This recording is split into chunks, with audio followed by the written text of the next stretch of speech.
evening from the Richie and Rogue Unfiltered show. It is Wednesday, which is normally a midday show where we go through the PMQs, but today we couldn't do it because you weren't feeling very well, were you, Richie? No. Listen, my idea is, right, at that time of the day, most people are in work, right? So I did say to you, I think we should move it like from midday and put it on this show at 8 p.m. so we can get a bigger audience. Did I not? You said that, but you said you didn't want to do it today because you weren't feeling very well. So that was fine. Am I allowed to be ill, am I? You're absolutely allowed to be ill. Thank you for that. No condemnation. It was like you weren't feeling well, so we didn't do it. Well, there is no condemnation to those who are in Christ Jesus, darling, as you know, anyway. But it is great to see you, looking lovely as ever, beautiful, splendid. And can I say, with your new phone, the picture looks amazing, absolutely amazing. So my old phone was actually up to date, and yet you kept on complaining that it was awful. So here I am. Oh my gosh, there I am. I'm not pixelated. You're not indeed. So I'm going to say good evening to everyone on here. Let's have a look who we got on. Welcome to all of our subscribers. Thank you for taking the time to tune in. Please do share the broadcast across your social media, on X and everywhere else as well, because we want people to hear what we got to say, because we got a lot to get through tonight, a lot of stories. We're going to be covering a little bit. Paula. Hello, beautiful Sharon. Hello, everybody. And hello, Silver Surfer. It's so good to see everybody. Hello, Nathan. Lovely to have you all on board tonight. It is indeed. It is indeed.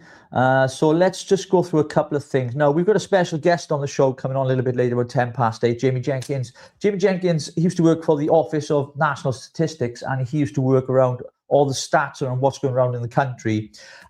He's a regular on my Graham show, and he's been looking at what's been going on politically in Wales specifically, because obviously we've got the Senate elections coming up, which is massive, right? But loads has been happening. Rumours, unconfirmed, the Welsh director has resigned. Peter Prosser, apparently, I got that from one of my sources earlier this week, then messaged him. He could neither deny or confirm, but I checked out their X account, nothing posted for 4 days. It seems that they're in total disarray here in Wales, Advance UK.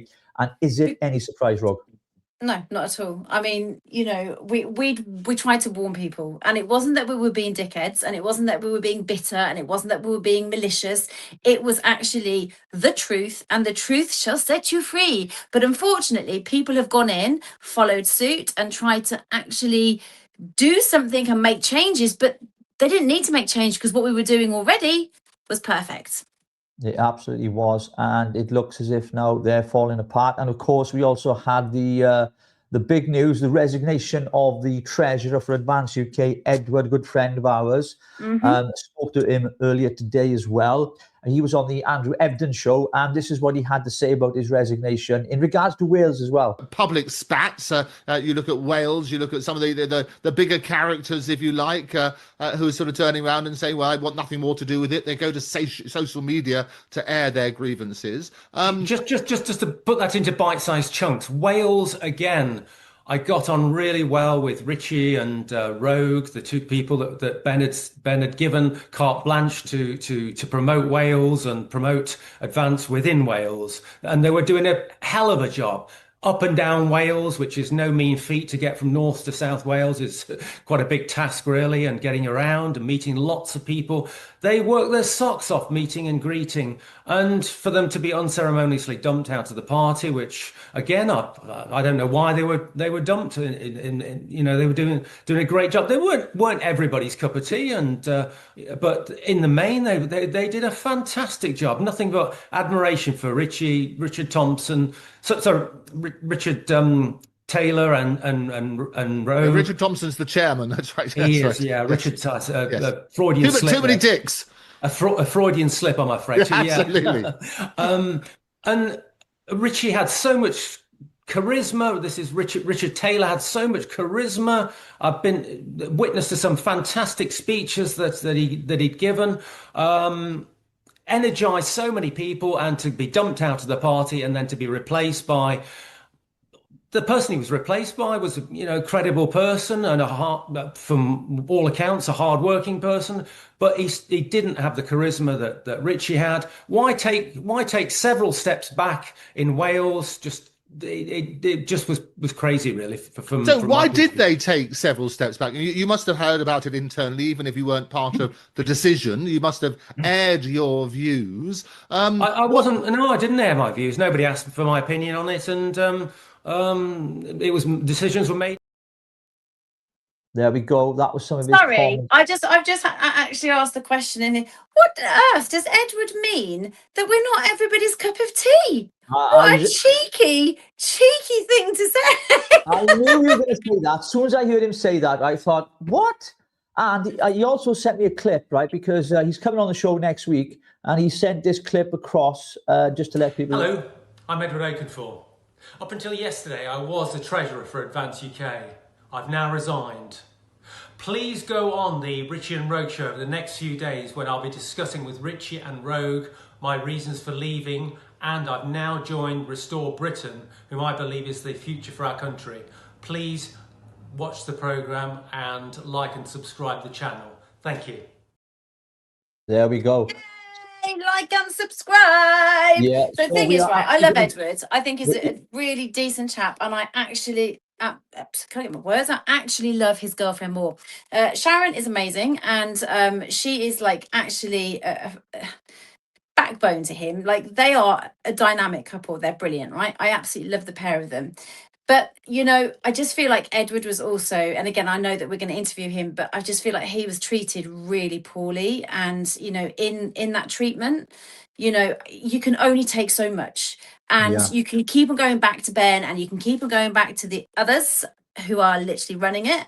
And you can say what you want to say, but it's going to fall on deaf ears every single time, because they don't give a shit. It was their baby. They are birthing that baby, and they are literally going to grow that baby. But unfortunately, the child is very spoilt and nobody likes it. So it's getting shunned. Yeah, it was an absolute vanity project, and we've seen it here in Wales as well when they tried to stand in candidates. It was just to advertise the party. And, the Welsh people aren't stupid, right? We're not here to be used as an advert. We're here because we believe in serious principled politics, which is what they boasted about. Should we talk about that? Yeah, serious principle. Yeah, let's talk about it. Let's go there. Why not? Like, do you know what I mean? The amount of people that have left. Paul Thorpe left, right? Paul Burgess has left. The treasurer has left. We left. I mean, I think I was speaking to Edward, and he actually said to me earlier today, he said, Rich, I think you two guys were the catalysts, because you were, really working really hard for the party, and we were out there. People knew, because you're across social media, people were talking to me all the time, saying, amazing job you're doing, you and Rogue traveling.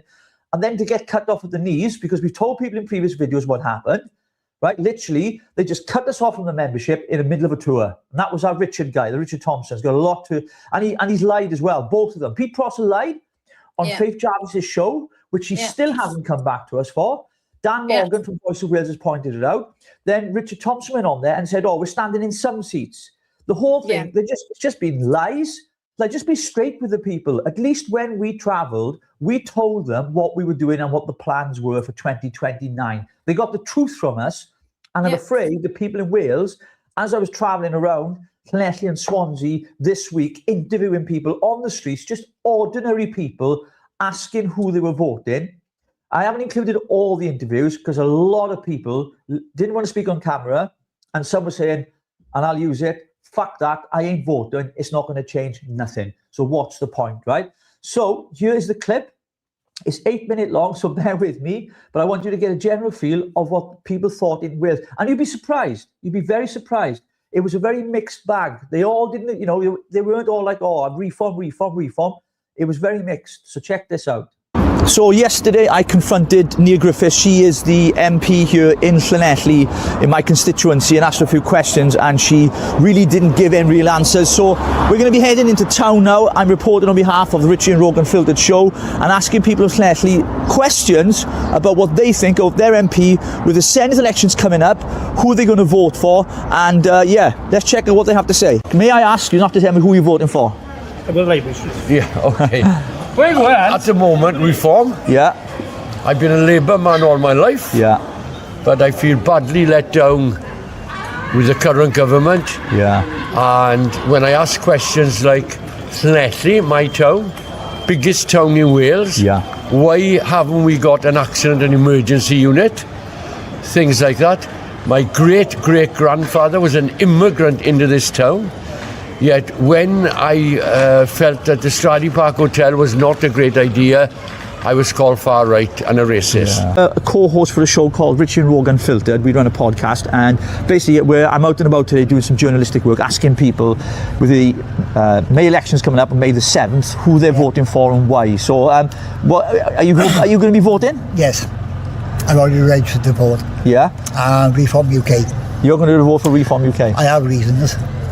Would you like me to tell you? Yeah, absolutely, sir. Go ahead.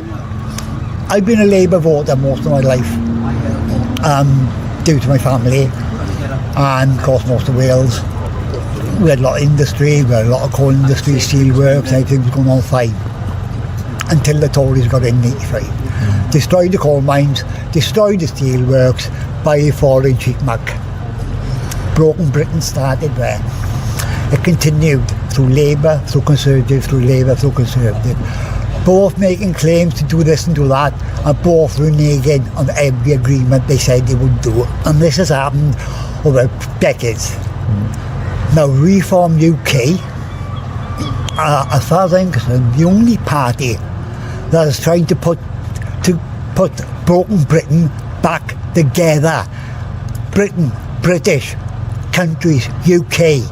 And the UK is England, Scotland, Wales and Northern Ireland. Fantastic. Not Pakistan, not Afghanistan, not France, not Germany, not no other country. We have our country. It is our country and we should fight for it. Yeah, thank you much. Guys, May's elections, are you going to be voting? No, I'm not. You're not voting, why? Because it's a load of fucking shit. Okay. Yourself, are you going to be voting? Oh, yes, I am. Can I ask who you're voting for? Reform. Reform, brilliant. And yourself, who are you voting for? Reform. Reform, is it? The Prime Minister we got now needs to get a bloody backbone. Yeah. I'm being honest with you. Yeah. He should be like bloody Churchill. Yeah, yeah, and Keir Starmer's let the country down massively, and Nigel Farage, of course, here in Llanelli, the Reform Party are polling really high. Yeah. It's between them and Plaid Cymru, so a lot of people have been speaking, we've got difference of opinion. I just spoke to somebody who's going to vote for the Green Party, Yeah. but they were youngsters, you know, you can imagine that. He's off his head, yeah. Who's Zach Polanski, he's Yeah. off his head. He wants open borders, you know, come on in, the water's lovely, he'll bring the whole world in. Yeah, and he believes women can have penises and everything. But the problem we got there, they're moaning and groaning about the NHS, it is squeezed tight and what have you not, and they're bringing all these immigrants in from other countries. We don't know their backgrounds. You could have murderers, rapists, and you got all these people coming into our country, and the government can't even look after their own. But they got It's out of control. Yeah. It's totally out of control and But has they- been for the last yeah. few years. And they got plenty And of, no one's got the answers. No, and they got plenty of money to give all these immigrants. Yeah. And they can't even look after their own kind. Yeah. So do you think Reform would change that then? Yes, I do. Yes, You do? I got every faith in them. I think I will go with them as well. Yeah. There we are then, thank you guys, enjoy the rest of your day, right? Thank you much, thank you. Who are you voting for? Labour. Labour? Yes. You've always voted Labour probably, like my generation, my father and all them. Yes, my parents both voted Labour, so yeah. Do you not think that Labour have let people down, though? Keir Starmer and what's happening in the country right now? I'm not that keen on him, to be honest. I hope they replace him. Yeah. But he's made a few mistakes, but they all do. The first thing they started on when they got in was try to take money off the old people. That did it for me. With the fuel allowance and everything. Yeah, that's not Labour. That's something else, that is. So what about Reform and all that? Because they're doing really well in Reform are basically racist party. I don't want to vote for them. Why are they racist? A lot of people are saying this, but how? I'm not with any party, by the way. I'm That's okay. independent. So why are they racist, though? Why are people, I don't know why they are, but they are. You don't know why they are, but they are. Yeah. Do you vote? Are you going to vote in May in the elections? Yeah. Right, okay. And may I ask who you're voting for? Green Party. The Green Party, you? Green Party. Green Party. And why the Green Party? I don't know. Like their views? What are their views, do you know? I don't want to be filmed. Yeah, you. So why would you vote Green Party though? In Wales, like what? You don't like Labour, obviously. Yeah. What do you think of Reform? What do you think of Reform? Oh, absolutely not. Why is that? because of their racist views. Are you voting in the May's elections? Do you vote at all? You are? Who are you voting for? Who are we voting for? Green. Green. The Green? You're going to vote for the Green Party? Vote for Why? Green I'm interested. Party. Why the Green Party? I don't know. Because I don't like reform. You don't like reform? No. Why Fuck reform. Not reform, right, okay? We don't like reform. No. But do you know why? Do you know what the Green Party stands for? What they believe in and what their policies are? I know they want to introduce drugs, but my take on it is people are going to do drugs no matter what. No matter what, people always do drugs, legal or illegal. So, voting in the elections in May? No. No, why? I've already voted. How have you already voted? I voted for a government that's far superior. What was that? It's God's government. Oh, I like that answer. You know, everybody prays the Lord's prayer. Let your kingdom come. Yeah. Let your will be done on earth as it is in heaven. They can't wait to get to heaven. They made a mess of this planet. Yeah. God is going to put it right very soon. Well, a quick question: are you going to be voting in May? For the Senate elections? Do you know who it is you're going to be voting for yet? Have you made your mind up? Reform. You're voting for reform, are you? Yeah, why is that? I don't really trust any of them, to tell the truth. None at all. What about Labour? What do you think of Labour? No, not Labour, not Tories. Probably the other one, Farage. Reform, is it? Yeah, Reform. All right. Cheers, mate. Thank you very much. Okay, Thank you. Hi, guys. Are you voting in the elections in May at all? Oh, sorry, no. We are Polish. You're Polish, but you're still entitled to vote, aren't you? As a foreign national? No. Just voted in Poland. Because foreign nationals, you're allowed to vote now in the elections. Sorry, no understand. You no understand, so you can't vote then, can you? Are you voting in the May elections? What, local or like? The Senate elections, yeah, the May one's coming up, yeah. How old do you have to be? How old are you? 17. You are allowed to vote at your age, you know what, don't you? Have you registered to vote? No? I think so, yeah, I have. You are, you should. What party would you vote for, though, if you had opportunity? Oh, I haven't had a look at them yet. No, what do you think of, like, Welsh Labour, Plaid Cymru, Reform, all these kind of parties? The Greens, because a lot of you young people say they're voting for the Green Party. Yeah, Green's looking pretty good. Really? Are you voting in the May elections at all? I will be voting in the May. Who are you voting for, if you want me asking? I'm going to vote for Plaid Cymru. You are, yeah? And why is that? Because they put Wales first. The argument that Plaid and Labour are the same is fundamentally different when Plaid want to bring government closer to the people by having more powers for the Assembly. And as a socialist party, we need to, this country's got farther and farther. The wealth distribution has gone the wrong way. The Labour Party is basically a centre-right party now, so we need a side that's going to redistribute wealth to working people. So you're voting for Plaid. What do you think of Reform then? I think that Reform is a private company for Mr Farage, who couldn't give a monkeys about people outside of his own little bit, as shown by the amount he's in his constituency and the amount he's in America following Trump. There we go, guys, and here we have Jamie Jenkins of Stat of the Nation. Jamie, welcome to the Richie and Rogue Show. Yeah, it's been a while, Richie. I thought I was coming on to talk about Tottenham, though, because we're Spurs fans. I thought it was about the relegation battle that we were on. Yeah, let's not talk about the football, shall we? It's a bad subject, that is, at the moment, isn't it? Especially all the rugby either. But great to have you on, mate. We're obviously a lot's going on because we got the Senate elections coming up not too far away now. You've seen some of the documentary work. I was out on the streets this week speaking to people. A real mixed bag there, though. But what I did notice, a lot of the younger people I spoke to, they were voting for the Green Party. But when you ask them why, and do you know what they stand for, they couldn't tell you. Yeah, but as you know, Rich, you've been following politics a while, you tend to find younger people will vote socialism more to the left.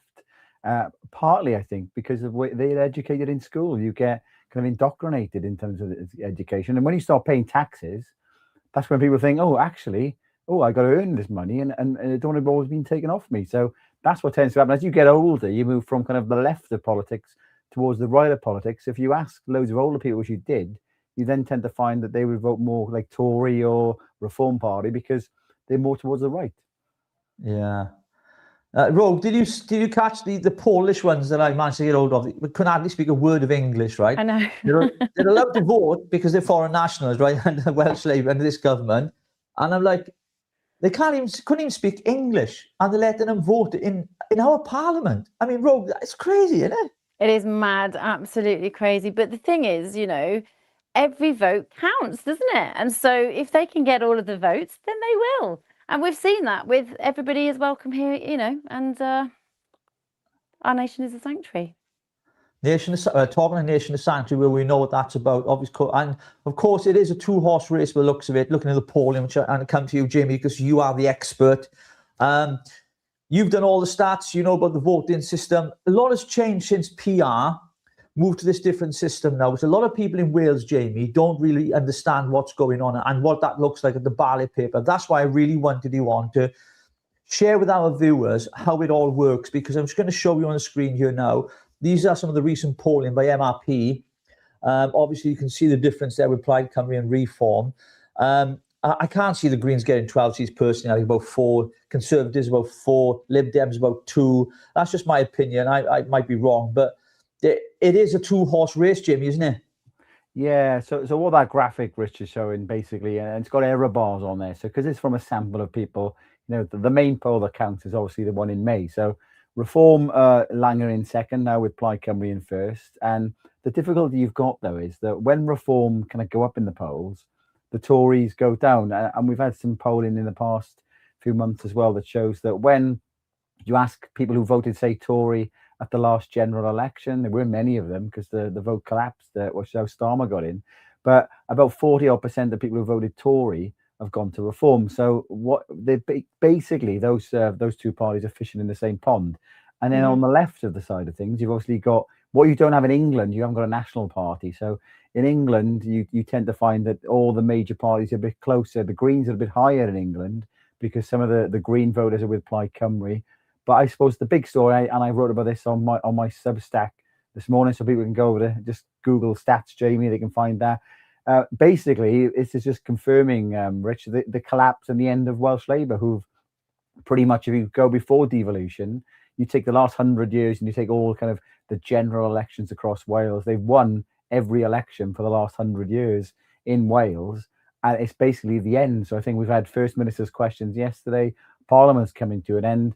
So regardless of who wins the election, Rich, this is an end of an era in Wales. You know, I never thought in my lifetime we'd see it, but you know, Keir Starmer's done us all a favour in Wales. He's finished the Labour Party off.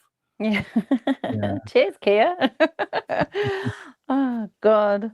Go on, Rich. I've been a few last questions. Okay, I'll lead in. I was going to say, Rogue, with Welsh Labour doing so badly, do you think, like Keir Starmer, these May elections now, it's going to be like the midterms in America? Because normally that gives you an indication of what's going to happen. I think what will happen on May the 7th now, how poorly Labour will perform, that this might be the end of Keir Starmer's premiership. But I also think, do you know what? I spoke to a lot of people who didn't want to go on camera, and for some reason, not just the older generation, they're still going to vote Labour. You can never underestimate Welsh Labour, right? We've done it before, Jamie, right? And we've seen their ground game is so strong. But I think what's happened is, on a national picture, Keir Starmer has screwed the country up so much, which is what most people get in Wales, because our Welsh news is like 2 minutes at the end of the national news, right?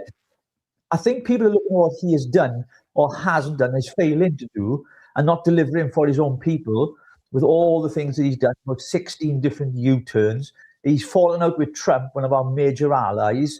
Yeah. Thoughts are around the Iran war and everything else. I think people are seeing that and thinking to themselves, I'm not voting for this guy. There's no way, because people get mixed up between Westminster voting and Senate voting. The devolved governments, Jamie. Could you explain to us how it works that's different from Westminster? Yeah, so obviously when you have the general election, you also get mass literally exposure. All the national media are talking about it. Because it's a Senate election, it's basically the Welsh Parliament down in Cardiff Bay. You only get our media talking about it. So you won't turn on, say, the BBC 6 o'clock news or the major ITV news. There won't be much coverage. Whereas if it was a general election, you'd have big TV debates across the big networks and things. So because of that, what's remarkable, I remember the 2021 election in the Senate. And, you know, if you remember with that COVID era that we had, those dark days of lockdowns and things, I was surprised that we had Mark Drakeford, I think Nicola Sturgeon up in Scotland, did Boris and stuff doing the kind of daily press conferences. But what you tend to find is that around 2/3 of people will vote, say, in a general election, but we've never got over a half of people who are registered to vote, voting in the Senate election. So, and what does the Senate do? So, this is a remarkable thing as well, Rich, and is that what we had before. I remember talking to people, and they would say that they would blame the Tories when you had the Tory either in power. They were blaming the Tories for the NHS in Wales, where they didn't realise it's evolved. So there's a lot of confusion. There's a new voting system, which we might get onto in a second, so we can talk a little bit about that. But people don't really understand what's the difference between Westminster and the Senate. So I'm not quite sure. They've increased the number of politicians, so we're going from 60 up to 96. I've always thought you don't need to increase the number of politicians, but because things like health, education, local government, all these matters that are devolved, so the Welsh Parliament and the Senate decide on those matters from Wales. So what happens, you get a kind of a block of money that comes to Wales to decide, okay, you decide how much of that money you want to spend on these different areas. In England, we'll decide this way. You can go a different way in Wales. And what you'll tend to find then is that they might make some different decisions. But I've always thought, well, if the Welsh MPs are up in Westminster, they're not really there to debate on kind of education and health. Why don't they use the Welsh MPs? Because we're obviously paying for them as taxpayers. Why don't we use their time to add some more scrutiny into the Senate? Because that's the argument. Let's have more politicians to scrutinise what's going on in the Senate. Well, get these MPs that we're paying, a fortune for, get them down here 1 day a week or even a couple of days a month to scrutinise. But no, we've increased the number of politicians. I think I saw a video today from Andrew R.T. Davis calling that out. They seem to be the only party, I think, the Conservative Party, calling out that they would reverse this.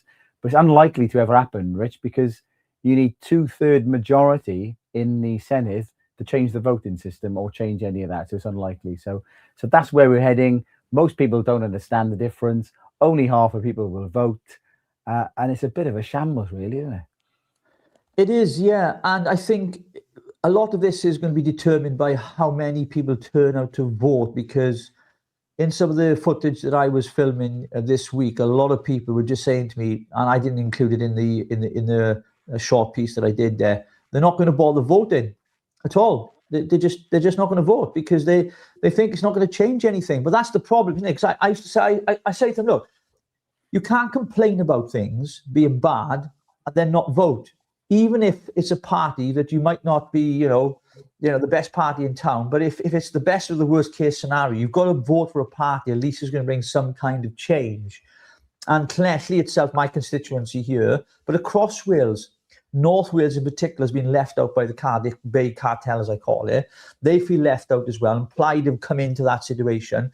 But a lot of people in North Wales are changing their vote. I've been up there as well the last couple of weeks speaking to people. But personally, I cannot see Reform getting a majority. That's my opinion. For the reasons for that is, I think some of the statements more recently by Nigel, talking about Welsh being a foreign language, that quote he came out with. Now, that does not help the Welsh people, because you know how passionate we are about the Welsh language, don't you, right? That didn't help. It didn't help when I stood for Boris Welsh Assembly Party, when our leader, Richard went on a live debate and he slated the Welsh language. He was like, I was like, oh my God, this is a car crash. And we were on course to win 7 seats back then. It was like, we predicted, we were polling. And I thought, no, don't attack the Welsh language. Just don't, because even people who don't speak Welsh protect the language, our mother tongue, because it's part of who they are. So, Jamie, give us a bit of detail. Rogue seems to have disappeared, probably your internet again. But give us some detail on this voting system, right? So what we had before, you voted for a candidate in your constituency and you voted for a party. Now they've changed it to 16 super constituencies, 6 candidates in each constituency. How is that going to work? How do people vote, when they go to the ballot box?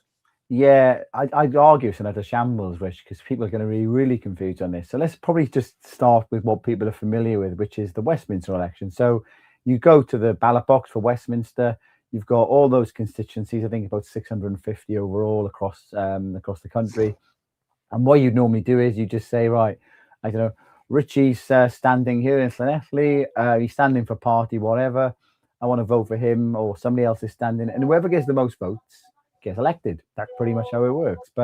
And we had a part of that in the Welsh election, but we've always had a hybrid system where you'd have that part of the vote where you'd vote for the first past the post, and a mix of what you'd call a regional list. So rather than explain what that was, we can explain what's currently in place. So yeah, right, we got 32 Westminster constituencies now across Wales. So what they've done is they've paired them up. So where I live in the Pontypridd constituency, and you've got Merthyr and Cynon is the other one neighbour next door. So they've merged those two, and basically to get your 96 members that you elect, you've got 16 constituencies. So you multiply 16 by 6. So every area of Wales will elect 6 politicians. How that's going to work when you basically got 6 politicians for your area, and you decide, I've got a problem, I'm going to go to my politician. I have no idea. I don't know if you've even thought that through. But so how do the 6 get picked? So basically, if you work on the scenario that you get, say, if 100% of all the voters in an area voted for, say, Party A, all 6 members would be basically given to Party A. But it's an election. Nobody's going to get 100%. So work on the simple arithmetic that, say, if a party got 50% and then another party got 30%, and so that's basically 80% gone, and then a few of the other parties then get 10s and 10. What will happen is the party got 50%, Rich. They'd be saying, you've won the area, we'll give you the first seat. And then they'll halve their vote. So that vote would go to 25%. So the second seat would go to the party that had 30%. So they'd get number 2. And then because that party that had the 50% has then obviously been halved down to 25, they get the third seat, and so on until you fill all the 6 up. So you don't actually vote for a person in this one. And that's going to confuse some people as well, because some of the criticism in this election, Rich, is who am I voting for? I think the list name is there somewhere, but people will say, well, I want to vote for my person that I want to vote for. No, you vote for the party, and that's how it's going to work this time. Yeah, and I noticed Dan Thomas, the new director for Reform today, put out a post that they've now released their candidates, a full slate of candidates for the Senate elections. I've read through some of them, know some of the guys as well, so it should be interesting to see how they fare and everything else. But even looking at what's going on leading up to the elections, even if, let's say Reform were to get between 30 to 34 seats, we know historically, Jamie, that Plaid Cymru and Welsh Labour have always been 2 cheeks of the same ass. They've always propped each other up, let's be honest, when it comes to passing budgets and everything else. And we know the state that they've left the country in Wales on education, on NHS, on public services, on the economy, on infrastructure, on building roads, which they don't like to build, on the net zero madness, the climate change, paying 6 million to plant trees in Uganda. I mean, all of this stuff. I mean, the problem we have though, Jamie, is so many people like us who are in this political, bubble understand what's going on. The difficulty I find is when I'm out on the street speaking to people is trying to communicate this to them, whether I'm in a pub, a cafe, or whatever it might be, a restaurant. When you tell them, they go, what? Really? And then they understand. They just don't know, because they watch mainstream media and they get the same crap pumped out all the time. And they don't, but more and more people now are turning to this kind of independent journalism and this kind of media because they've realized that legacy media is dying. Do you know what I mean?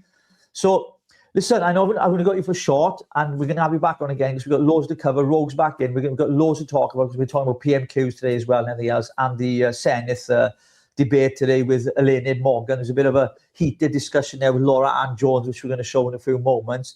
But Jamie, thanks for coming on, mate. I know time's short. We'll definitely get you back on again closer to the elections. Let us know your thoughts as well. Where can people find you, Jamie? Yep. So if they want to Google Stats Jamie, I'll pop up everywhere. I'm on Facebook, Instagram, do my Stat of the Nation kind of blog as well, which is free for people to subscribe so they can find out exactly what I'm talking about, get all the data of what's underpinning across the country and a lot of the national stuff. And one thing, Rich, before you go, is that when you talk about you speaking to people who are just fed up and they didn't want to vote, that's actually why we got Keir Starmer. So the Tories got so disillusioned with the last election. The actual turnout in the 2024 general election went down. And a remarkable statistic is, that when you compare Keir Starmer and Jeremy Corbyn actually got more votes. Was it 500,000 votes, wasn't it? Yeah, he got more votes. The membership was 500,000, wasn't it? Yeah, and literally what happened was the people stayed at home absolutely fed up of the shambles that we'd had with, the Boris wave of migration.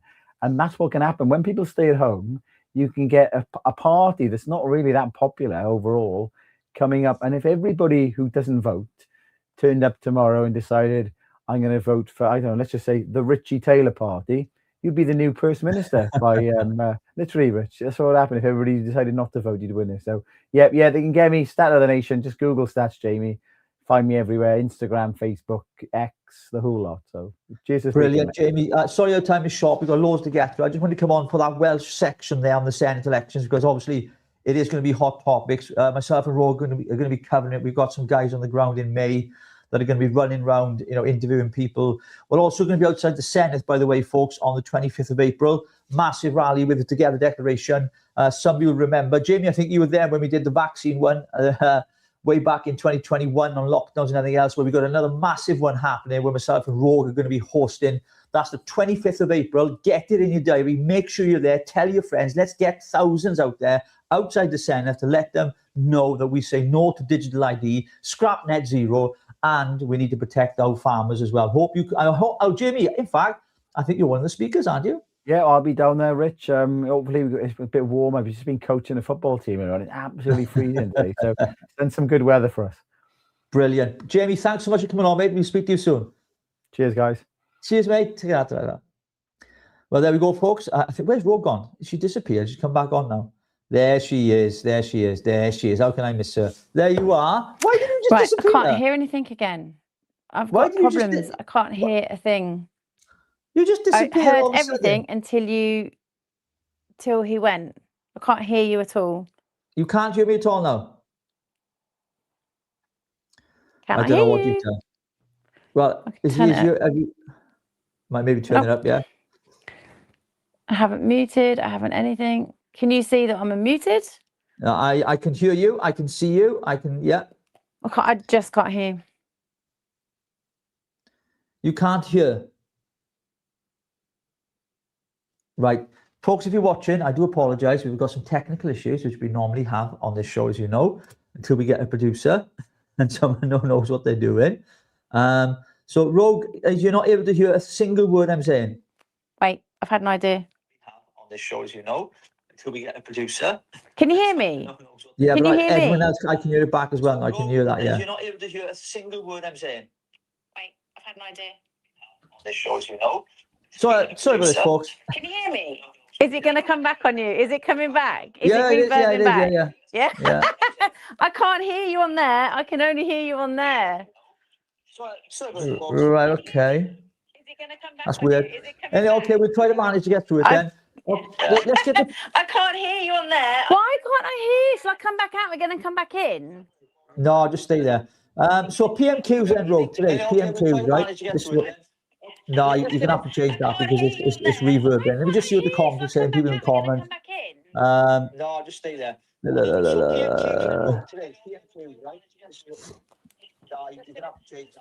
It's not going to work, this is. Right, No. I'm going to come back out and come back in again. I think you have to try to do that. What okay. the actual... Sorry about this, Mic folks. is It's going to muted, pop mic off a is sec. not. I'm just going to bring a couple of things up, the news items for you as well. Right, so PMQs today, I don't know if you saw it, but Keir Starmer, all his excuses, the war. He's blaming everything on the war, right? The cost of living, anything that we're going through as members of the public, it's the war that's to blame for. But let's remind ourselves that he was doing a good job of screwing the country up before the war, right? So try and bring Rogue back in. Now, there she is. I can hear you. There I we can go. hear you. So, Rogue, Praise be to I was just saying to our viewers there, I was just saying, Keir Starmer has got this new mantra now, blaming everything on the war. Everything. The cost of fuel, the cost of living, interest, everything, right? And this was his face today when he was challenged by Kemi Badenoch. It was hilarious. Check this out. I know. Fingers glued to his forehead. He actually blames everything on the Conservatives as well. He's just everywhere he goes, he just blames everybody but what he's doing now. He's not looking at the present. He's not looking at the current. He's not actually taking responsibility for what he is doing right now as it stands And just the blame. And I mean, look at him. I That's a know. man of desperation, isn't it? And that was a reaction to the debate today in PMQs, which we're going to go through now. Show you a clip of Kemi Baden not giving him. She was on fire today. I got to give it to her. She was on fire. Check this out. Will the Prime Minister approve the licences for Rosebank and Jackdaw gas fields in the North Sea? Prime Minister. Mr. Speaker, under statute, that is a matter for the Secretary of State, as she knows, because it's the same arrangements that were in place under the last government. Licences were granted, they were then struck down because of the defects in the process of the last government. But, Mr. Speaker, oil and gas is coming out of the North Sea 24/7. It will be part of the energy mix for many years to come. We fully support all existing oil and gas fields throughout their lifespan, and in November we made changes to extend to allow neighbouring fields to be exploited. But we need to take control of our energy prices. The only way to do that is through renewables. The party opposite used to make that argument. One of their senior figures in 22 said this: it's investment in nuclear and renewables that will reduce our dependence on fossil fuels and keep our consumer costs down. Who was that senior figure? The Leader of the Opposition.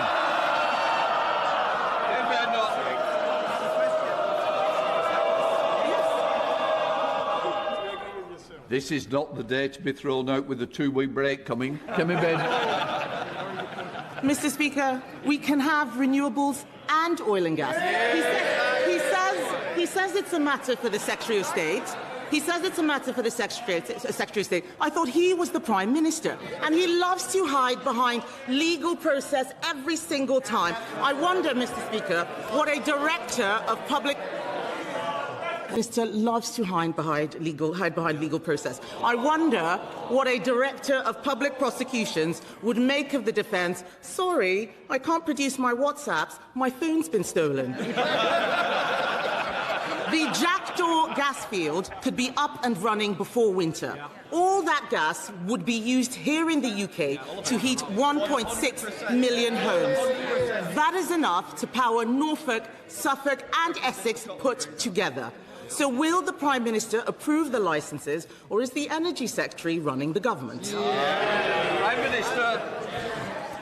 Mr. Speaker, legislation has been passed. It's absolutely clear that the quasi-judicial duty under legislation rests with the Secretary of State. I really think if she's going to put this challenge to me, she needs to read the legislation. That is the legislation that they applied for 14 years. It's exactly the legislation that they used to put the licences in place, which were then struck down because the process was defective. But, Mr. Speaker, let's be clear. When Russia invaded Ukraine, energy prices doubled.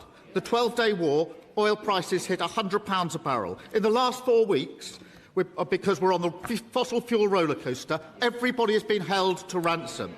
The only way forward is to go further and faster on renewables. And the leader... Mr. Speaker, the Leader of the Opposition's approach is to outsource our foreign policy and let the US decide whether we go to war, to outsource our energy policy to Russia and Iran and let them set the price of energy. I will never do that because it's not in the British national interest. Mr. Speaker, he is hiding behind so many people. He is the Prime Minister. He can make this decision today. He can. He can. He is so weak, he's the first person to be pushed around by the Energy Secretary. Oh, that's brilliant. My Absolutely God. Brilliant. Well, obviously, they're talking about the cost of living with the oil and everything else. He's blaming the war. And then he's saying, like, there's legislation and there's law that they can't drill. They can drill. He's the Prime Minister. We are sitting under so much resources under the North Sea, and yet we're paying ridiculous amounts of money, and he is scared of Ed Milliband. How the hell can you be scared of Ed Milliband? He's an absolute tool. Honestly, I just wonder, like, I'm sat here wondering, you know when that Muslim guy shook his hand and like whispered in his ear, what did he really say to him? And, you know, who's got something over him? Like, what is it that, you know, is causing him not to go ahead and tap into our resources? Who? Well, he's just afraid. I think it's more to do with the fact that he is set a target for net zero and he's not backing down from it, right? And it's costing people in their pockets. They pay a green levy tax out of their taxes, which they shouldn't be paying. And it's ridiculous. Actually, he was accused today, watching PMQs, of not answering the questions. And we've talked about this before, Rose. He never answers the questions. Even the father of the House, one of the most senior politicians, said this to the Speaker of the House just after that debate they had. Just watch what he had to say. Point of order. Can I refer you to paragraph 22.9 of Erskine-May, which stresses the primary importance of ministerial responsibility. Now, we've got to admit that Prime Ministers have always tried to dodge questions at Prime Minister's question time, and you're not responsible for the answers they give. But what we have seen in recent weeks is not just dodging questions, but every question asked to the Prime Minister, he refers to the Leader of the Opposition's policies. This is not Leader of the Opposition policies, it's Prime Minister's and the whole... Can I just say, once again, I said last week, I have not the responsibility or the authority for the answers. What I would say is, it's incumbent on ministers to try and ensure there is an answer. But it is not for me to judge whether the answer is correct or not. You will be politicising the church. If that's what the House wishes to do, by all means do so. But I have not got the power. Once again, I reiterate what I said last week. See, the thing is, right, he should have the power to say to the Prime Minister, answer the question you've been asked. Because what Keir Starmer's been doing is, rather than answer the question, he is actually asking the opposition the questions. That's not how PMQs works. So, I mean, he has done this for ages, Rogue, and we've mentioned it so many times, haven't we? Yeah, I think Hoyle is useless as well. Exactly, Carla's just said that. Hoyle is useless, literally useless. He doesn't hold anybody to account. But actually, when Jake sent an email across and asked the questions, they said exactly the same thing. I'm not responsible. I cannot, you know, I know the questions and I can sort of make sure that there is clarity in what's coming out, but I can't be responsible for what he actually says. So, you know, again, I just think the whole thing's a playground. The whole thing is a joke. And we're still sat here talking about it and looking at it, just shaking our heads at the absolute disarray that it is and the chess game that it is. And it's just, yeah, I'm getting bored of it. Yeah, but the thing is, it's changed, right? I remember watching Margaret Thatcher, right? Not loved in Wales, which is a little bit more love for her now. But she always answered the questions. When she was questioned, she always gave a direct answer. And this Prime Minister, out of all of them, there's been a lot of bad ones as well, he seems to be, he has an art form of distracting from the question. He literally does. I don't know how he does it, but he just does. Everything today I watched it and I listened to, all he did was refer to the war in Iran. Everything is to blame with the war in Iran. But let's remind our viewers, he was taking our country down a shithole before the war in Iran began. Mm-hmm. Yeah, so a lot of other stuff happened today, didn't it, in the Senate? One massive thing, I thought he was hilarious today. Reform. Nigel Farage managed to get a question in, which is very rare for him, right? And something happened afterwards. So I'm just going to play this little clip now. Because Keir Starmer, the same again, didn't answer his question. And let's see what happens. Thank you, Mr. Speaker.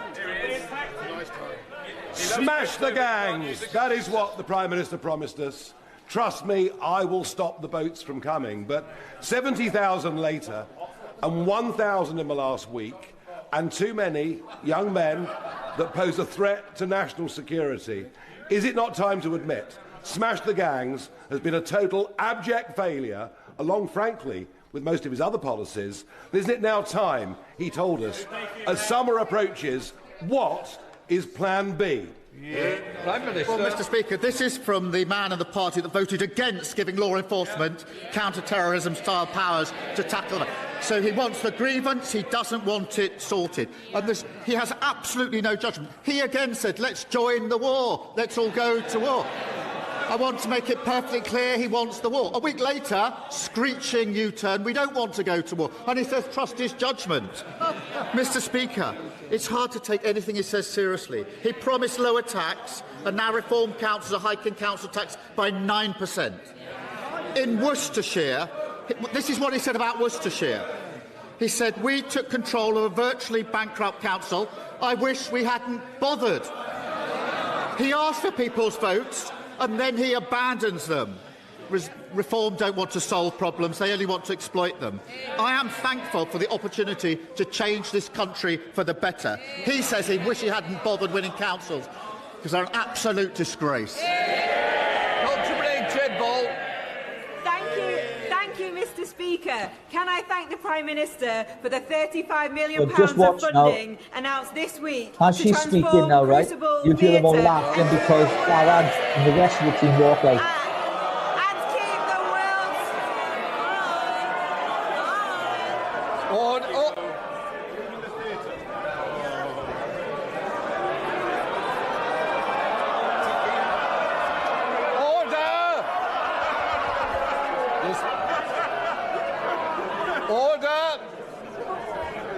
I want to hear this member's question, especially.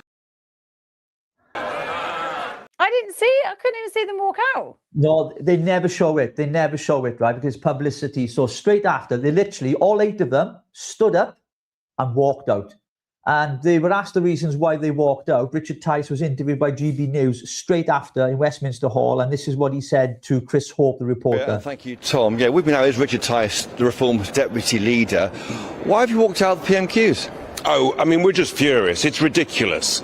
Nigel asked a very serious question about something of great concern to tens of millions of British citizens about the fact that the smashing the gangs policy for the illegal migrants has completely failed, 70,000 people, and the Prime Minister's us banging on about the war and councils. I mean, there's no dinghies and boats in Staffordshire, for heaven's sake, Prime Minister. They're coming across the English Channel. We're sick of it. It's the second time in a row the Prime Minister's refused to ask a question. The whole point is, you know, the clue's in the name. It's called Prime Minister's Questions. He has to answer our questions, not the other way around. And the Speaker, frankly, needs to sort something out because this is becoming a farce. Well, he said last week, didn't he, that he's not in charge of the answers the PM gives to Kemi Badenoch.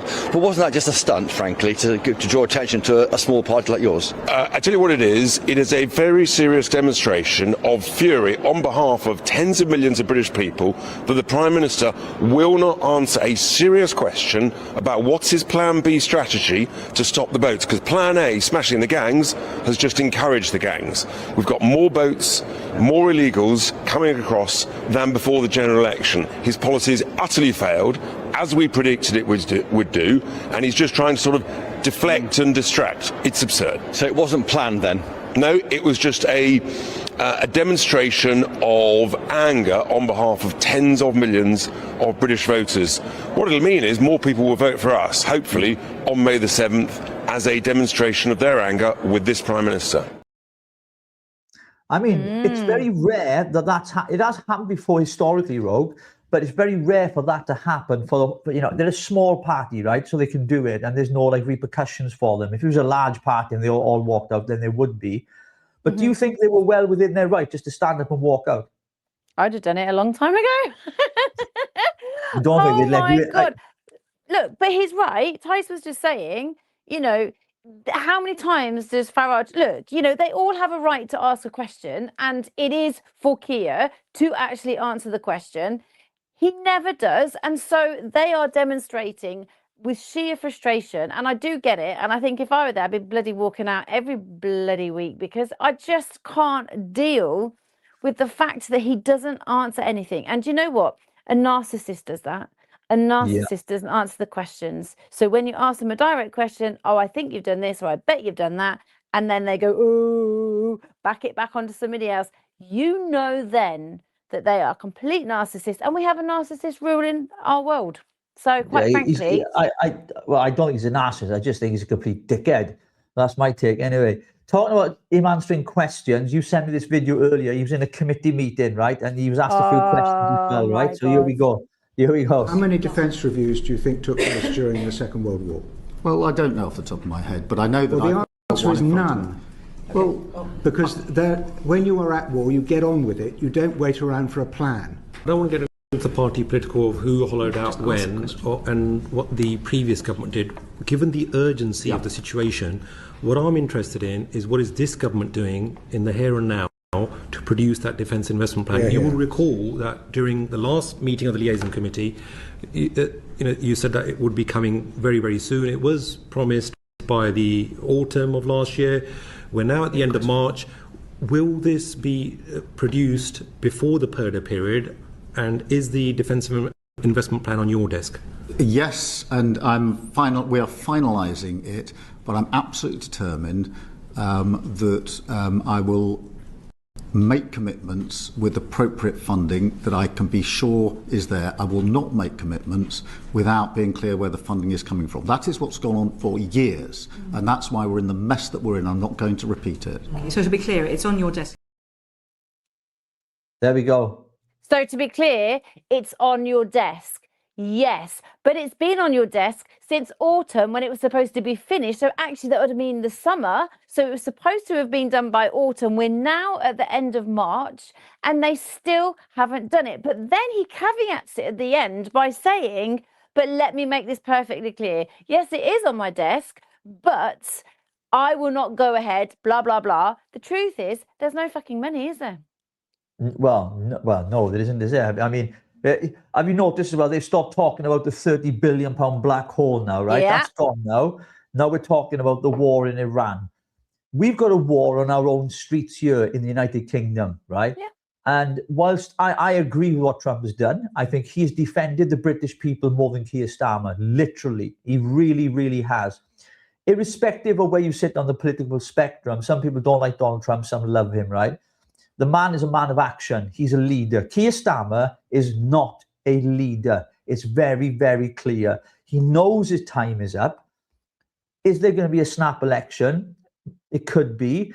But May the 7th, when we have the local elections in Scotland and, of course, in Wales as well, I think that's going to be it's a barometer to tell us exactly where things are going to go. And if he loses badly, and I think they will, then his position is going to be untenable. And we know who's sniffing around that dispatch box, and it's the growler. It's Angela Rayner. She's been doing the rounds. She's been doing these tours and telling everybody that the Labour Party need to move further to the left and everything else, and she would do things differently. And, you've covered we know so what much she would about do. her. We've seen her in action. Literally sat there with communities upon communities saying, you do this for me, and then you give us your vote, and then we will do this for you. Literally talking to them like absolute headers. It's like so embarrassing to watch. Yeah. It is. Yeah, and there's a clip out this week as well. I don't know if you've seen it on X. I might have played it on the last show. This is quite chilling and frightening, right? So I was talking to a guy today about it, actually, and he was saying that one of the biggest fears they have here in Llanelli, there are a lot of churches now that are closing down, and the Islamic community are looking at buying these churches. And we've had a guy online, I don't know if you've seen him, he's buying up these churches and giving them to people like he's a property tycoon. And Dan from Voice of Wales was out in Llanelli as well, actually, supporting a church we know well, King's Church in Llanelli, but they got one in Swansea as well. I bumped into the pastor, our friend as well, when I was doing the interviews and everything else, because they need a new roof on there. So a lot of these churches now, it seems as if a lot of people are saying, you know what? If there's anything we can do to fight back against the Islamification of our country, let's start supporting our churches. Let's start revitalizing them. Let's start stopping people buying them and turning them in, not just to mosques or into flats or into carpet warehouses or antique places. Let's restore our heritage, because churches are so integral to who we are as people, aren't they, Ro? Yeah, I agree, right? And I put this up the other day, and then I got lambasted by atheists saying, we're not a Christian country, we're not, a Christian nation, but we are. look how many churches, like there is a church in every single village. You know, there could be 2 or 3 in some, especially rural where I am. I have got like in a little circuit, you know, I've got 2 or 3 churches, you know, from one end of the road up like 3 miles at the other end. You know, it is integral. You know, we built on a constitution of Christianity, and, you know, I'm not saying it's perfect, and I'm not saying it's, you know, because look, there's lots of different variants of Christianity as well, isn't there? You've got your political, oh, we're a Christian, because they're hijacking it, because actually that just gives them some favor and some kudos, and then everybody goes, oh yeah, they're against Muslims, and we can just do this and we can do that, you know. But the truth is, it is an integral part of how we have been raised, because in schools, do you remember sitting on those benches and you'd be singing like, my favorite song, right? I don't know if anybody else remembers this. Right, I'm gonna have a go at singing it. Forgive me. Jesus rode a donkey into town. Does anybody remember that song? Jesus rode a donkey into town. And I flipping love that. So we had the Bible stories, we had RE lessons, we had the different songs that we'd all sing, you know, and it was intrinsic. We were raised that way. They're not raised that way now, though, because it's all DI, and it's all about how everybody should be inclusive, and they're all being taking children, especially, out to mosques at the moment. You know, there isn't this, they say, right, listen to this, right, this is really bugging me now. They say that diversity, right, is our strength, yet they haven't got like crystals and spiritual and natural healing. You know, it's either like going to mosques, or it's kind of like the Jews, sometimes like the Christians get to look in. But now we've seen the laws and how people are saying at the moment, it is anti-Christian. Everything is anti-Christian at the moment, because we're not allowed to pray in public, yet they can spill out on the streets and pray. And it's quite chilling, actually, when you see them all, you know, sort of bowing in prayer, and they're called to prayer. You know, it's alien to us, because we do it in a song and a worship, and it's done in a different way to them. And that's not me being negative. It just doesn't work spilling out on our streets when we're trying to walk around, because there's an influx of people. You know, it's quite difficult. Yeah. Well, you must have gone to a posh school, because we didn't have benches. We had to sit on the floor cross-legged. So you must have gone to a posher school than me. That's all I can say, because we couldn't afford benches. Speaking about that, about Christian Nation, the Jewish community, sadly, have been a target, haven't they, recently, because of what's been happening in the Middle East. And these ambulances, if you remember the story, is just terrible. Absolutely disgraceful what happened. I know Keir Starmer came out and said, you know, our thoughts are with everybody else. And these were deliberately attacked. And they were like community ambulances that were paid for by this charity, a Jewish charity, actually. Absolutely disgusting and appalling. And it's just, you know, the anti-Semitic kind of thing is growing in this country massively. And they're not in a majority. They are a minority. And if you look at the trajectory right now of the growth of Islam within this country, it is exponential. It is growing beyond our recognition, because we know the end game, right, is to populate, dominate, and to take over. That is what they want to do. Absolutely. I was speaking to a couple of senior officials this week as well. Candidates here in Wales were standing, and some of them may come on the show closer to the elections. They've agreed to come on, so we can question them. We can ask them questions and everything else, and what they're going to do for Wales. So looking forward to that. And they feel the same, apart from people like Plaid Cymru, Welsh Labour, Nation of Sanctuary. And when the Nation of Sanctuary takes care of foreigners more than its own people, what about our rights? What about us? What about ordinary people like you and me, and the hardworking people of this country who pay taxes, who go to work every day, and yet we get foreigners coming over here given luxury? I mean, we seen one of the hotels that they were staying in. We went there to visit and checked it out, if you remember, Stradley Park Hotel, right? It's shut down again now, because he's not been paying his staff, apparently. And I know Dan from Voice of Wales have been running our story, so make sure you check those guys out. But going back to Islam and Keir Starmer for a moment, and also I want to talk about, you put a post out, and I want you to comment on this as well. This was Sadiq Khan. Oh, jeez, it's just the victim card again. look, the British Muslims are scared, right?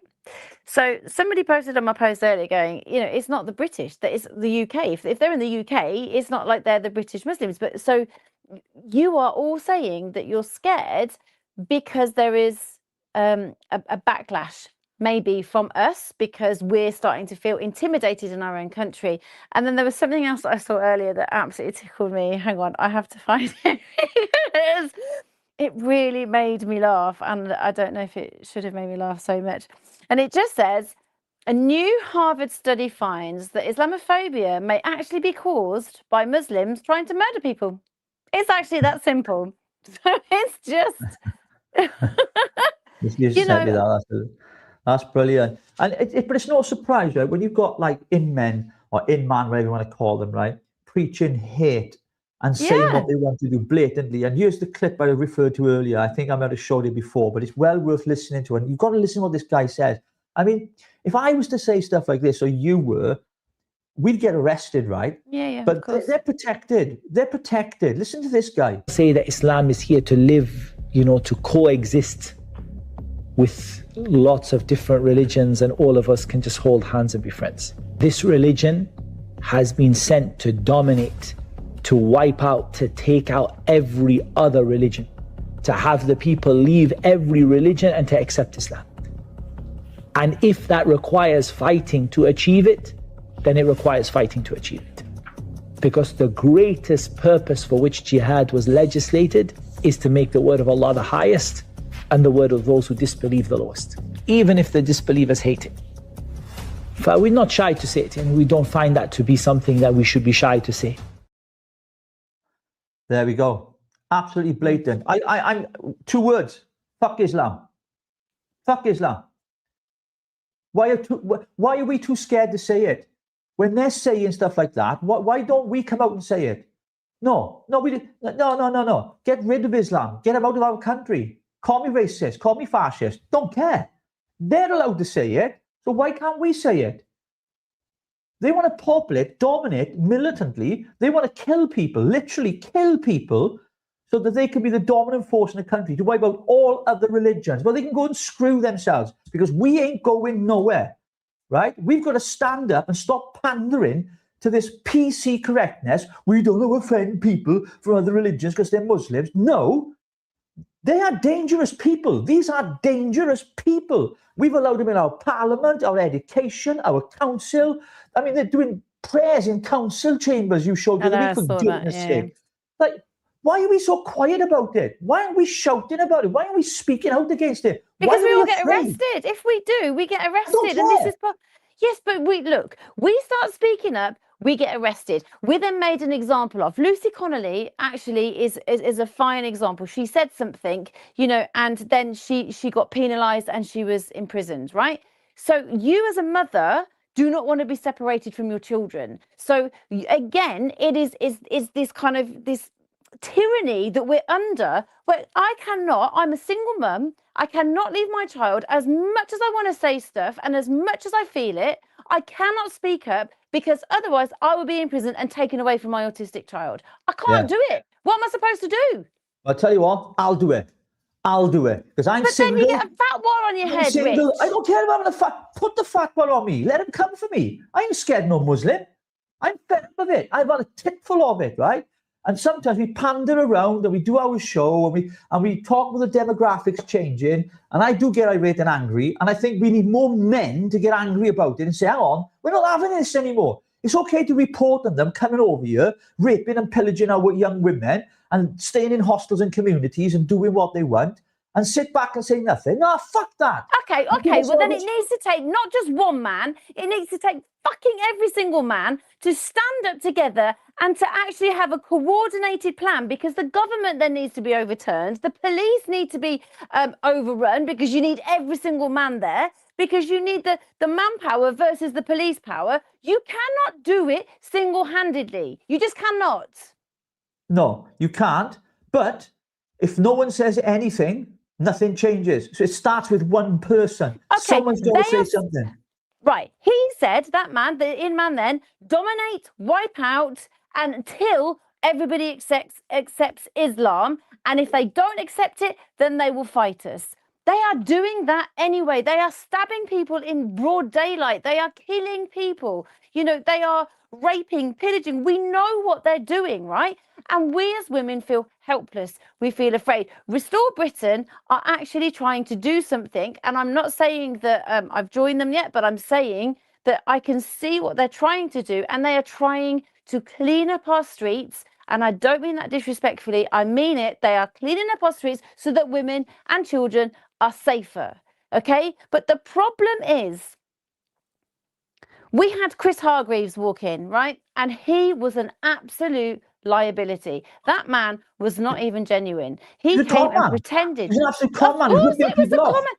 That's not the point, right? How are you going to coordinate and get loads of men together to overturn the government, overturn the police, to ensure that our streets are protected? How are you going to do it? What you do is you get enough people in your community, and I know quite a few people where I am right now, right? And if I gather them together and said to them, right then, let's make sure we go out on the streets and protect our women and girls in communities, in places like Stradley Park Hotel or any other HMO where they are, and we will be out there 24/7 on a time clock, standing outside there. There'd be cops there. I couldn't give a shit. I've added up to you with it. You know, it's great doing our podcast and all that, but we've got to take action. Some of that action is political. You mentioned Restore. But here's the problem I've got, Rogue, right? Politicians, they've always promised to sort the problem out, right? Keir Starmer smashed the gangs. 70,000 people have come over here since he came into power. He still can't smash the gangs. Shabana Mahmood wants to give the French an extra £500 million to stop the boats.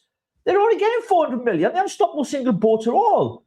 What we need is a load of men to go down to Dover, and when they land there, just get rid of them. Just get rid of them. Do something. Puncture their boats. Just get rid of them. Don't let them into our country. It has to stop. And I think, going back to your point, Restore Britain, personally, I am never joining a political party ever again in my life for the simple reason they don't do nothing. They don't change nothing. Right? But then, right, that defies everything, because you've still got to vote. So you're telling me that you are not going to join a party, but you're going to quite happily vote for a party, or are you just going to spoil your ballot box? I won't join a party, but I'll vote for a party. In my constituency, for example, right? I know who's going to stand here. Gareth Beer, right? Spoke to him yesterday on the phone to him, right? He's a great guy. He cares about Connectley. He's got the right ideas. He doesn't want nation sanctuary. He doesn't want 20-mile speed limit. You know, he wants to reverse all of what the stuff Welsh Labour have done in this country, right? They want to invest in education. He wants to kick out all the perversion from schools. He's getting my vote. Do you know what I mean? That doesn't mean I'm going to join Reform. You know what I mean? You've got to vote for a party that aligns with what you believe in. That's how I see it. But a lot of people are jumping bandwagons. You know, you've got Conservatives going to Reform, then you've got Reform going to Restore, then you've got Advance picking up people here, then people even Advance. It's just one big shower of shit, man. And people, that's why, and the majority of people I spoke to in Connectley, that's why they said to me, and I didn't get them all on camera because there's too much footage, right? They were saying to me, some of them like, fuck voting, what's the point? Waste of fucking... They were really angry, really, really angry. I even asked them, like, have you heard of Restore Britain? No. Have you heard of Benabib? No. They've never heard of these parties. Never heard of them. They've heard of Farage.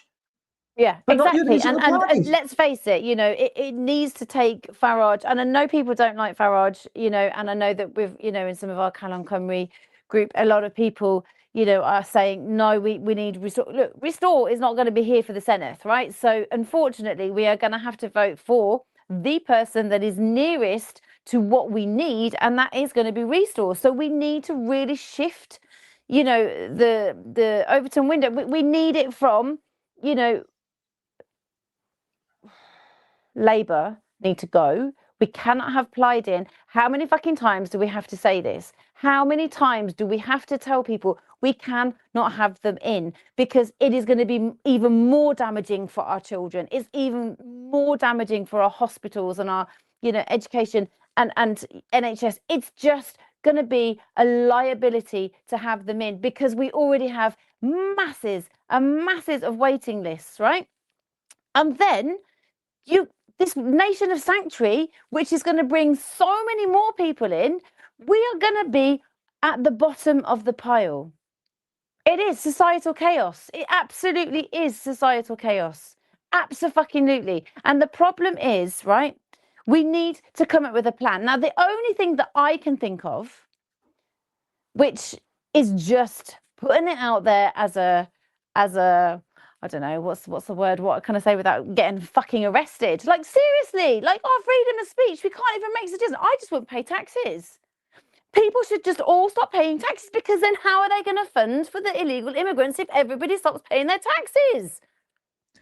Yeah, but people don't, though. They just won't. Mass compliance. The only time I've seen mass... You're not going to get everybody on the streets, so somebody has to do something. Now, if you can get everybody, and I know Richard Donaldson tried it, if you can get everybody to stop paying their taxes, then how are we going to fund the illegal immigrants? It's just not going to happen, is it? No, it's not. So the idea is then, right, so you say Richard Dawson didn't do it, right? It didn't happen for him, right? Fair enough, okay? But during the COVID era, we did change things. And it wasn't politicians, it was people. So it does work. It does work. But you need massive non-compliance. Like, you need people to say, we're not tolerating this shit anymore. And you need to write to your MP and your MSs, even if you don't, support the party, and say, listen, if you don't stand against this, you are not getting my vote. I'll go around every single household in my constituency and I'll tell them what you are really like. And then you will lose your seat at the next election, because then they'll shit themselves and think, oh my God, I'm going to lose my pension. I'm going to lose my 80, 90 grand a year wage, my salary, my second home in London. Put some pressure on them. That's not bribery or a threat. That's a fact. That's what you've got to do. That's the only way to do it. More and more people I'm speaking to are saying to me now, I'm leaving the country. I've had a titful. I've had enough. And you go through those times where you feel you want to, but then you don't. You want to stay and fight. You want to do this. But as you get older, you're like, if you don't make a decision now, it's going to be too old for you. They're coming for your pensions, right? They're coming for everything. They want you to have nothing and be happy. They want you living on freaking beans on toast. They want you down food banks. They don't want you to own anything. They want to take your land off you. They want to take farmers' inheritance off them. They want you to have a digital ID where they can monitor every part of your life, your movements and everything else, which is moving towards the Chinese Communist Party's regime. Yeah, absolutely. Of measuring your carbon footprint. Absolutely that. And we are in a tyrannical state. And that actually is very, very frightening, because I don't want my grandchildren to be raised in that. So we have to come up with a plan, but it can't be just mine and your plan and say, okay, right, what we're going to do is we'll start protecting people, and we'll start doing exercise, and we'll start eating healthily, and we'll start saving this, and we'll start doing that. Change has to happen where something has to ignite in everybody, right? What I'm getting sick and fucking tired of is everybody saying, right, oh, I'm so, I don't like this. I don't like them coming in. I'm really struggling with this. I'm really struggling with that. I'm frightened for my children, but then just doing nothing about it. Now, we are trying to do a show. We are trying to get people on the show to talk about this, to have this conversation. We are trying to deliberate. We're trying to, find solutions, find resolve. But when nobody actually comes together to actually help, and nobody comes together to join a force, you're just not going to make the change. How are you going to do it? Like, literally, you have to kind of seek out the right people and say, this is how we're going to do it. But then, do you know what you get? Like you said, people will then start getting worried that they're going to lose their jobs permanently. Oh my God, am I going to get sacked if my face is seen? Can I do this? Can I do that? Because of what this big brother, they're watching you. People are just going to get into trouble. But change definitely needs to happen. And people don't understand the urgency. People do not understand, because, you're called a racist, you're called, a fascist, you're called all of these names because you know what's coming, and people aren't awake to it, and they need to really understand what is happening. And I don't know how we get it through to them. How do we get it through to them?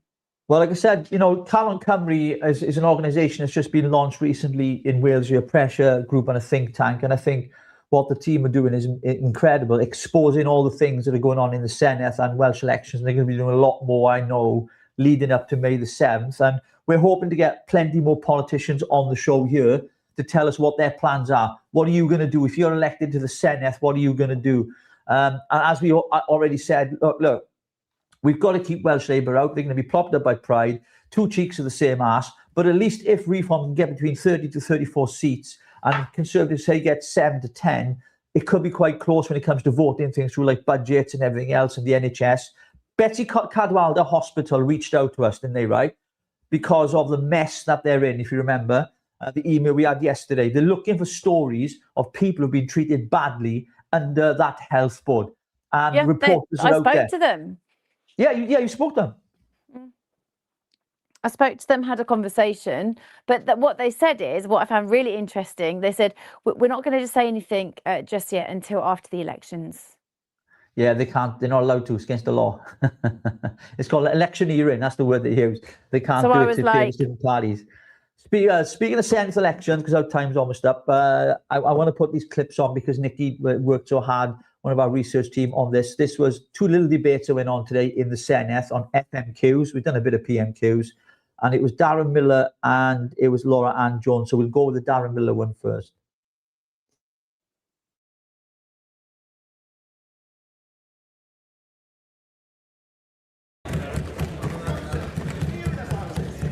I'll tell you what the Conservative Party did to help people with the cost of living. We had a furlough scheme that got millions of jobs and livelihoods saved during the pandemic. We gave people a bigger increase than 75 pence on their pensions with the triple lock. And of course, we never took away or snatched away in advance of the winter fuel allowance for our pensioners. Now, First Minister, let's get back to the cost of living. Every single Welsh Conservative knows that the best way to help people with the cost of living is to put more money into people's pockets and to reward hard work.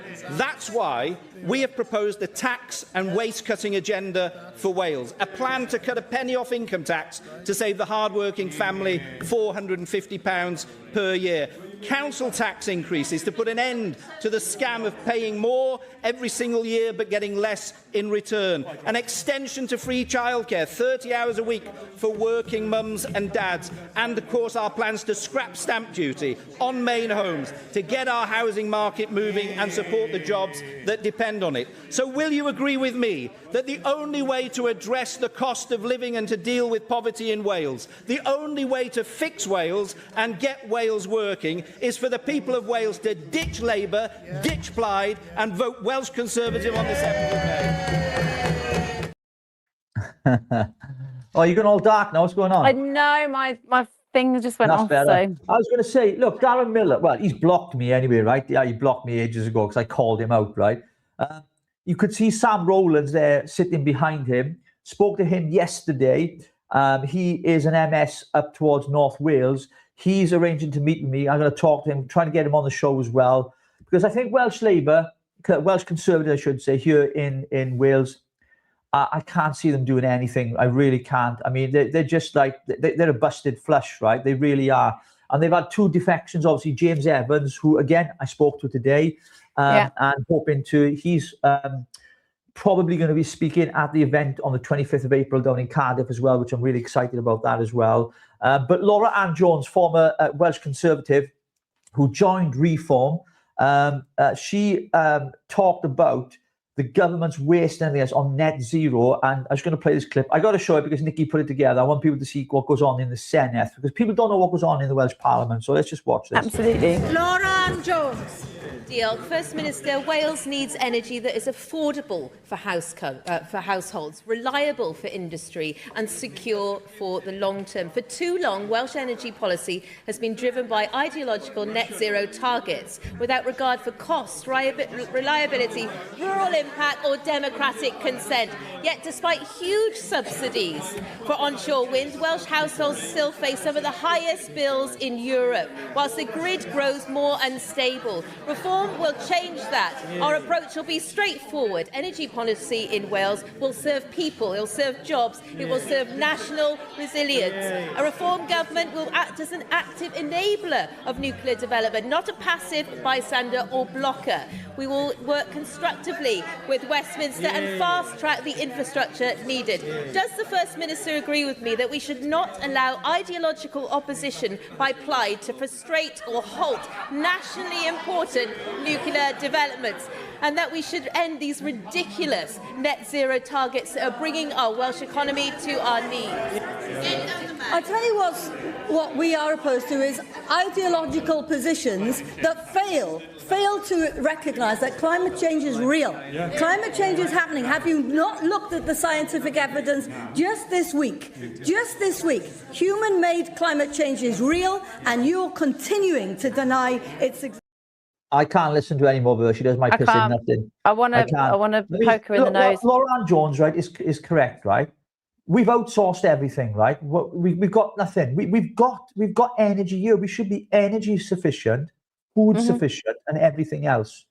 It shouldn't be the case that you have to go out and buy all this stuff, waiting for this massive blackout because the government is screwing things over. You know, if we've got politicians who really, really are serious and principled and not just saying it to get votes, you know, there could be change. But I just think people have lost so much trust. And I think Wales is going to be a real tester now, right? If reform can really change things in Wales, if they can, people will look at that record going into 2029 and they'll go, do you know what? If they've done it in Wales, maybe they can do it in Westminster. So we've got the old green man OAP here. Is Restore in Wales? No, it's not. So Restore is not standing, and so they basically said against it, didn't they? They just said, look, we're not going to go because it was too late to notice. And there's wisdom there.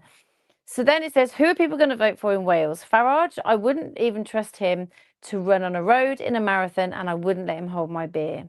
So look, you know, we appreciate that, but we would rather trust him at the minute and get us out of what we have been living in for however long, you know, with Labour.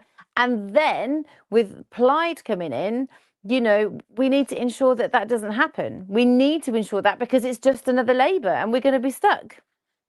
We are indeed, yeah, we are indeed.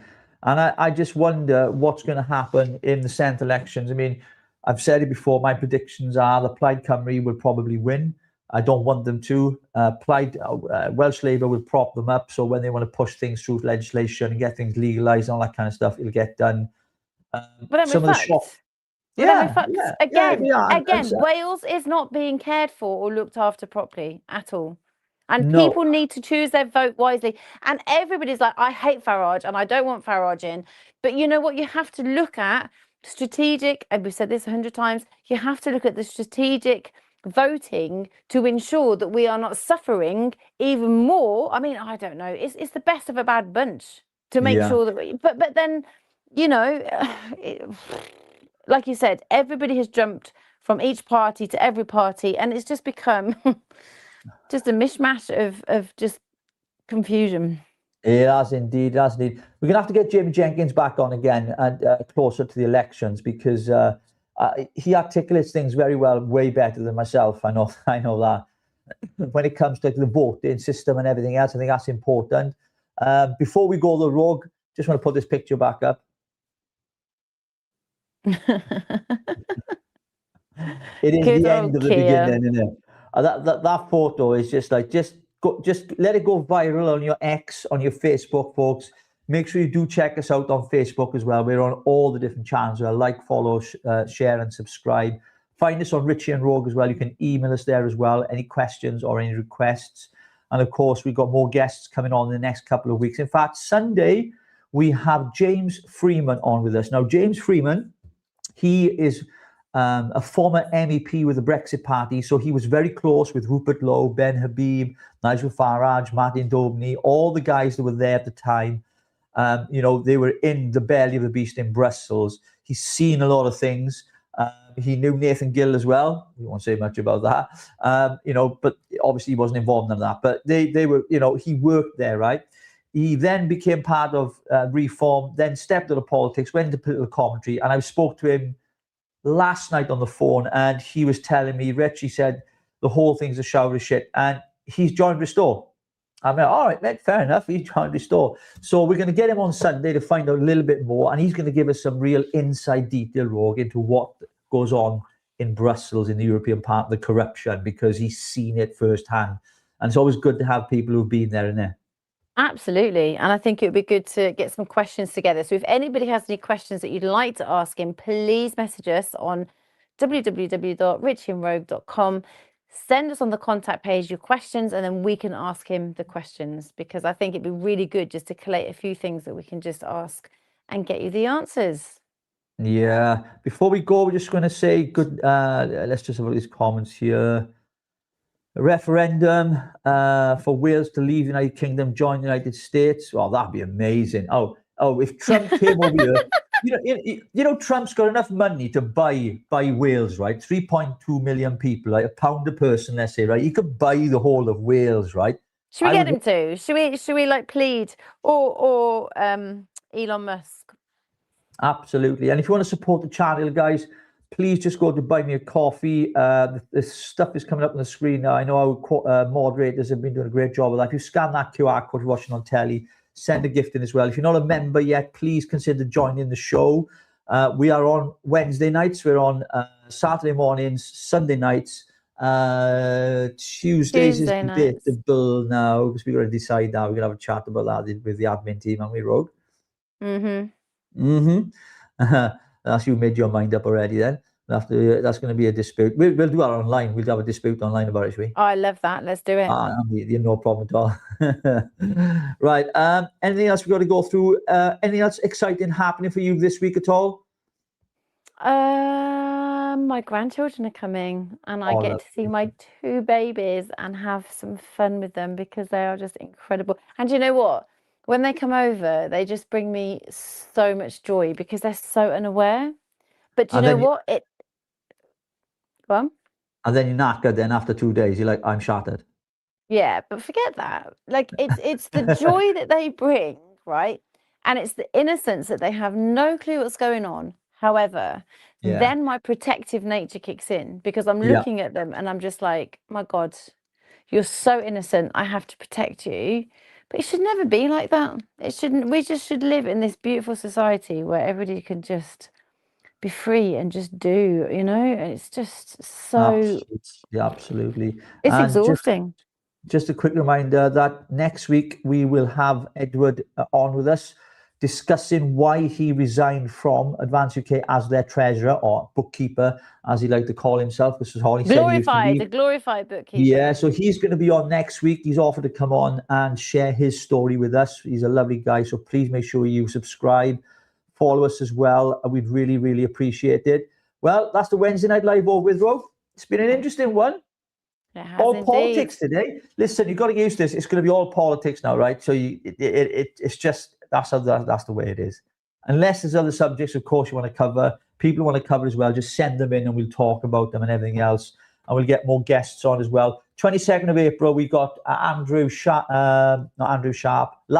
coming on from the United States of America, hoping to get a lot more people on as well. And I tell you what, I absolutely loved going out on the streets this week with the microphone, asking people questions. Incredible. You know, it's not my cup of tea. I'd rather sit in the studio, as you know, right? I loved it. I was a bit nervous. Then once you get into it, it's brilliant. You know, some people tell you to fuck off. I had one guy just literally went and grabbed my phone. I was like, whoa. Do you know what I mean? But, you know, I think we can do a lot more of that. We've got some stuff coming up as well. I know there's another march happening in Wrexham on the 4th of April with Wrexham Unite. So if you're up in North Wales area, there's a protest going on there against illegal immigrants coming into Wrexham because Wrexham Council apparently have declared Wrexham a nation of sanctuary. Did you know that? Oh, it's so boring, isn't it? They've just passed it. It's just boring. Like, why? Why are you doing this? Right then, that's it then, folks. Well, all's left to say is good night. Thank you so much. I'm going to sleep well tonight knowing that. You what, love? I'm going to sleep well tonight knowing that. I'll be like, here we go again. You're way too far from Wrexham. You're all right. So there we go. That's it. And lots going on. So yeah, please don't forget to follow us on all the social media as well, on X and everything else. And we'll catch you at the next episode. And thank you for tuning in. Let me just check the figures. Oh, we're not done too bad tonight. Not done too bad tonight. We are going up. We're trying to get to 10,000 members, subscribers on our YouTube channel. So please, could you ask your friends to subscribe? I mean, I've been talking to loads. I bumped into, do you know what's mad as well, right? Walking on, talking to people, and they're like, are you that guy with that girl on the show? I'll tell you, that good looking girl. They said some other things as well, right? I went, yeah. He said, is she your missus? I'm like, no, she's not my missus. Not my missus. She's my best friend. Like. But they literally recognize you, right? Because when you're doing this, because most people watch YouTube more than TV now, right? People get to recognize you. It's really weird, like.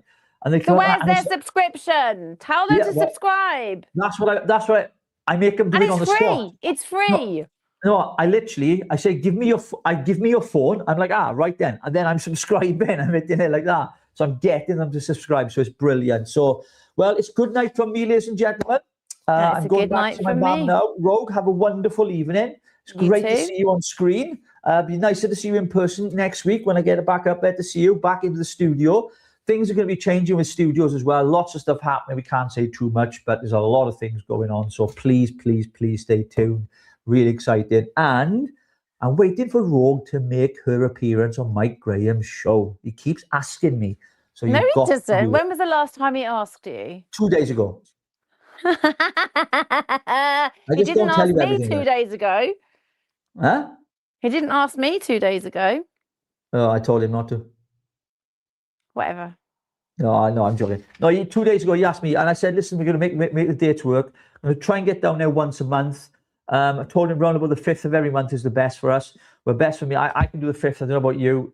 So we're going to do that. He wants us on there regular, which is a great thing as well, because he's growing the channel, doing a fantastic job. Of course, all alternative media are out there as well. Tommy Robinson's out in America, as you know, covering loads of stories. Man, he's been celebrated over there mentally. He's doing loads of stuff over there. So I've been following that as well. But more importantly, forget that lot. Follow us. The Richie and Rogue Show. That's it. Much good night from me. Take care. No star. Bye-bye.